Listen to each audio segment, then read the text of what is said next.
please. Good Ceann Comhairle agus fád siarad Edwin. I'm not used to seeing you in this setting, but you're very, very welcome. I'm sure we all agree on that. Taoiseach, over the last few days, people have listened in horror to the testimony presented at the inquest into the death of 16-year-old Epha Johnson.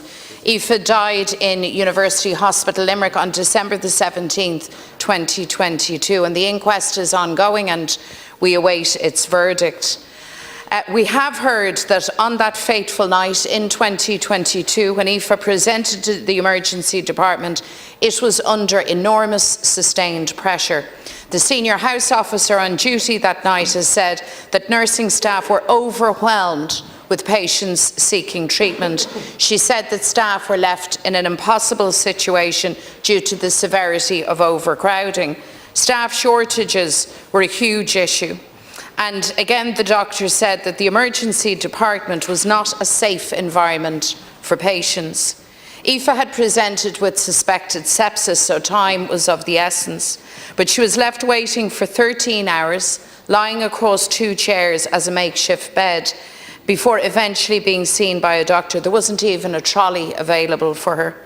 Aoife's heartbroken parents, Carol and James, called out for help as their daughter deteriorated, but have said that there was no help. Carol said, "We watched our daughter die. I wouldn't wish it on anyone."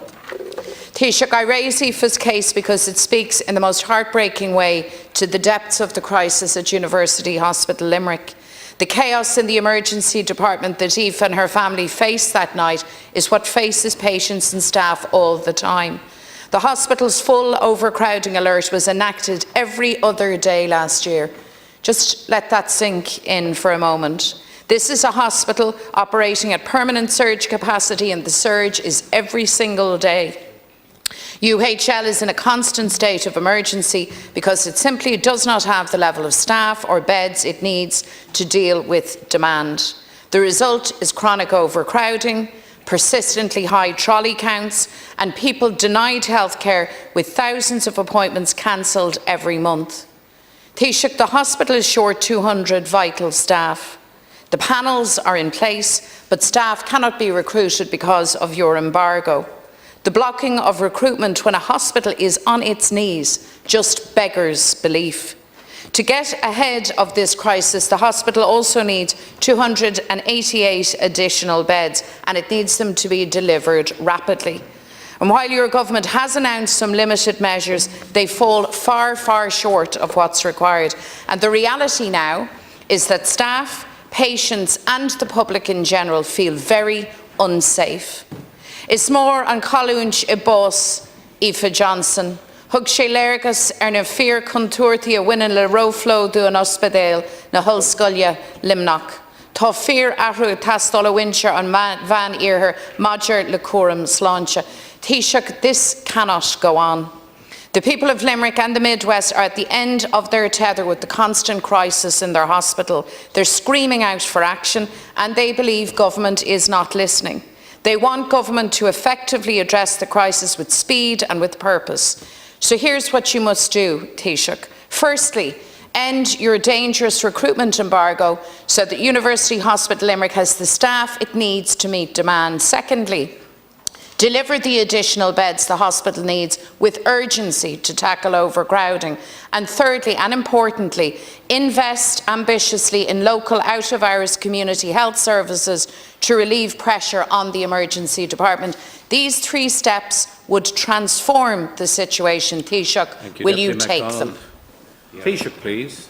Gurmagat Ceann Comhairle and Gurmagat Oireachtas, and thank you for raising this very important issue. May I join with the Ceann Comhairle Deputy McDonald in welcoming Speaker Poots to Dáil Éireann. It's great to have you here, and I know everybody in this House looks forward to working with you and colleagues and counterparts in the Northern Ireland Assembly and the Northern Ireland Executive. I want to thank Deputy McDonald for raising this extremely important issue.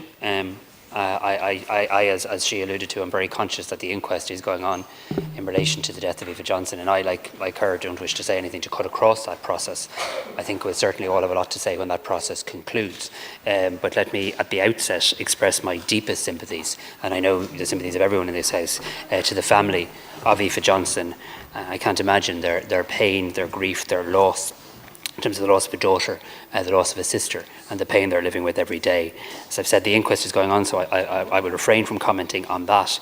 But as you do know, the HSE Chief Executive, having considered a report that he received into the death of Epha Johnson, which had very significant findings about the care of Epha and the operation of the hospital, did appoint former Chief Justice, Mr. Justice Frank Clark, to conduct a formal investigation.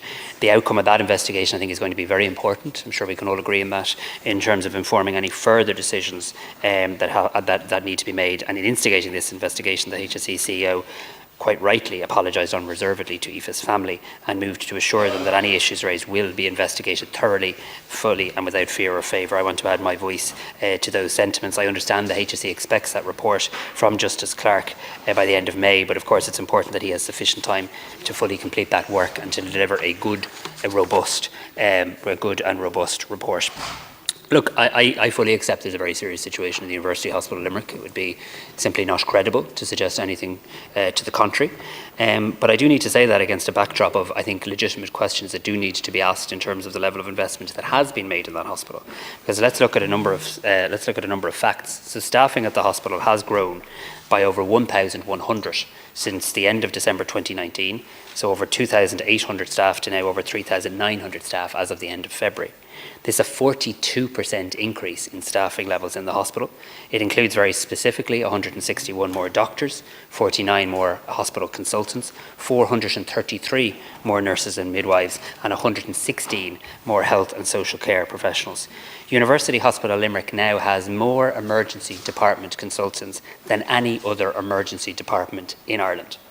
And we have seen, and I want to pick up a point, a valid point you've raised, and I've heard you say it a few times, and I've raised it with the HSE as recently as today, because you talk about the safe staffing levels and you talk about the nurse numbers required in the hospital. I've been told very categorically in black and white here that the extension of safe staffing to EDs, to general and to specialised medical and surgical settings is fully funded. So I absolutely expect the delivery of the safe staffing levels to EDs, to general and specialised medical and surgical settings in Limerick and indeed in all hospitals. I'm going to pursue that on the basis of the issue you've raised, and I'll come back to you. I've also seen that the budget for the hospital is now €382 million. It's a 44% increase in 5 years. And actually, there is no other hospital in the country that has seen that level of increase. So the recently published hospital activity report, which gives an overview of the change in expenditure at hospital levels, places UHL at the top, and total expenditure in Limerick has more than doubled. It is the largest increase in expenditure over the period. Now, specifically to the three issues that you've raised, all of which are sensible issues. In relation to the embargo, I mean, we do live in a country and within a health budget that does see capacity for 2,200 net additional posts within the health service this year. We can debate around recruitment, but there is funding for 2,200 additional posts. There will be more nurses, more doctors, more therapists, more people working on the front line of health care at the end of this year than the start of this year. And I have been very clear in relation to safe staffing levels and the fact that they are fully funded in the settings that I've outlined. So I'll come back specifically in relation to your view on the impact of recruitment on the staffing levels in that hospital. Secondly, in relation to beds, and you did acknowledge that we have worked to increase bed capacity whilst saying we need to go much faster and much further. We have already had 150 new beds open in the University Limerick Hospital Group since January 2020. 98 of them are at the hospital. Work has commenced on a 96-bed ward block at the hospital in Limerick. And there's been a number of other interim measures, which perhaps I can come back to in a moment, that have been taken in recent weeks. Thank you, Taoiseach. Deputy McDonald. So, Taoiseach, you say you're listening, but clearly you're not. So, if everything were as rosy as you portray, well then how is it that University Hospital Limerick consistently has the highest trolley count? How is it that frontline staff and their unions consistently have said we do not have the staff to deal with the level of demand? This is a hospital that is enduring surge every single day. You're not disputing that fact. So the facts as they present on the ground is that the emergency department is not safe.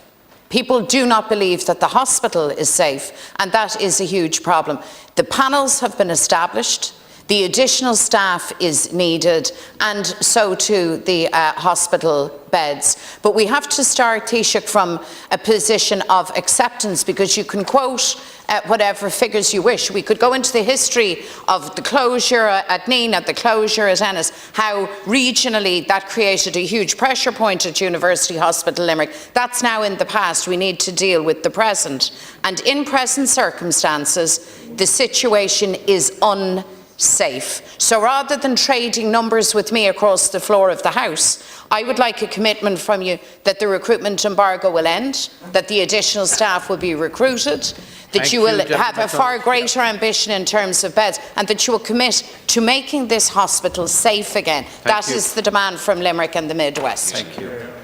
So look, and I say this respectfully, it's hard for me to answer the question if when I answer the question and use a number or you just say you're not listening or don't quote statistics at me. You quoted statistics at me and I reply. You ask a question, I endeavour to answer the question. I did make the point, and context is important, and it's important for people in Limerick watching in on this discussion today. Sometimes the impression is given that resources aren't going into a hospital. This is a hospital that has more emergency department consultants than any other emergency department in Ireland. And so that has to be acknowledged, but we have to have an honest debate. It's a hospital that has seen a greater increase in staffing levels than many other hospitals. It is a hospital that has seen a massive increase in budget as well. And you've acknowledged we are taking more measures around beds and bed capacity too. There have been a number...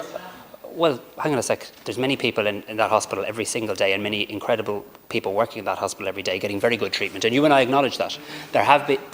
I don't know, please. Sorry, I'm trying to be helpful, There have been a number of very difficult issues, one of which is before an inquest, which neither you or I wish to cut across at this point, but we'll both have plenty to say appropriately when that ends. I am telling you this, though, there's a need to do a lot more in Limerick. I accept that. I'm telling you that I'm specifically following up on the safe staffing levels for Limerick, because that is funded. And the Minister for Health very recently did outline a number of additional measures he intends to take in the here and now to increase capacity. It isn't a lack of budget, it isn't a lack of a willingness to do more, but there is also a need to ask about, hang on a second, when you're putting that amount of additional investment into a hospital, why are we not seeing the improvements for patients? And that's what the Minister intends to get under the bonnet on. Okay.